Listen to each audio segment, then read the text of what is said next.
Bonjour et bienvenue dans cette nouvelle vidéo. Je suis Isabelle Agassi, nutrithérapeute et coach au mieux-être.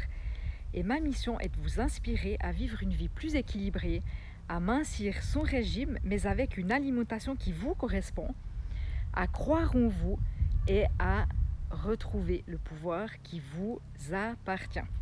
Aujourd'hui, dans cette vidéo, je voulais vous parler, vous dire en fin de compte que la cause de votre surpoids, elle n'est pas ce que vous croyez. Et je vais vous dire en fait ce que c'est plutôt. Mais avant cela, je vous invite à vous abonner à ma chaîne et à télécharger mes e-books que je vous offre gratuitement dans la description juste en dessous de cette vidéo. Vous pouvez également vous rendre sur mon blog kittekilo.com où je vous offre également d'autres e-books gratuits. Alors, quelle est la cause de votre surpoids, pensez-vous? Alors, est-ce que c'est le fait de mal manger? Vous allez peut-être me dire ça, ou de trop manger, ou bien de ne pas faire de sport. Toutes ces raisons, elles sont valables, mais ce n'est pas la raison principale. La première cause du surpoids que je vois jour après jour avec mes clientes, c'est la faim émotionnelle. Et c'est ça la cause de surpoids la plus fréquente.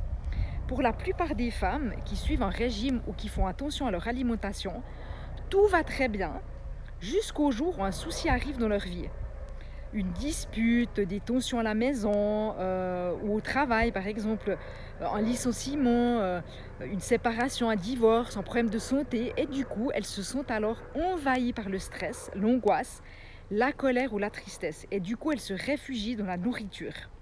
Et vous savez qu'apaiser ces émotions avec la nourriture, ce n'est pas la solution, car ça va créer une dépendance à la bouffe en fait, à la nourriture.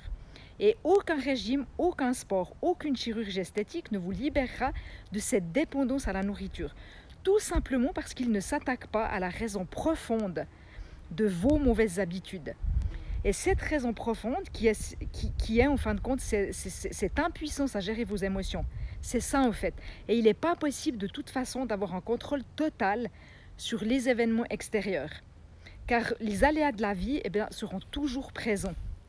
Et souvent, quand on a le contrôle, c'est notre façon de gérer ce que l'on ressent. Cette idée de contrôler les choses, qu'on le veuille ou non, que ce soit agréable à entendre ou pas, on a toujours le choix de vivre les choses différemment. La première étape, c'est de prendre conscience de ce que l'on ressent. Qu'est-ce qui se passe en vous quand vous vous mettez à grignoter ou à manger de façon excessive? Qu'est-ce que vous cherchez à apaiser, voire à carrément étouffer? Qu'est-ce qui se passe en vous? Posez-vous ces questions et redites-moi dans les commentaires ce qu'il en est. Voilà pour cette vidéo, en espérant qu'elle vous ait inspiré et qu'elle vous rapproche vers plus de minceur, de vitalité et de santé. Prenez soin de vous et à bientôt.